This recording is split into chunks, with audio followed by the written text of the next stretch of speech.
Makagawa kaya ng pelikula si Daniel Padilla, nakikita rin ng malaki kahit hindi 1 bilyon. O sakaling buhayin ng Katniel, umabot din kaya ng 1 bilyon ang kita kung sakali? Pero sa totoo lang, importante talaga ang kwento o ganda ng pelikula na makakarelate ang mga manonood upang pilahan ang pelikula. Samantalang, merong naglabas ng comparable table sa pagitan ni Catherine at Daniel. Nasubukan pa rin kasi kung gaano karami ang patuloy na nagmamahal at sumusuporta na fans kay Daniel Padilla nang sumalang ang kapamilya aktor ngayong araw sa isang event.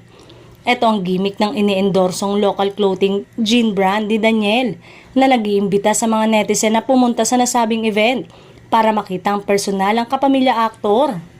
Sinasabing labis na naapektuhan ang karera ni Daniel matapos silang mag-break ni Catherine Bernardo dahil umano sa pambababae nito. Kung si Catherine ay patuloy na pumapaimbulog sa kanyang pagsikat, mistula naman raw na nagpapakilala uli si Daniel sa showbiz. Aba, hindi naman nagpatalo dahil dinumog si Daniel ng kanyang mga solid na hindi nang iwan sa kanya sa ere.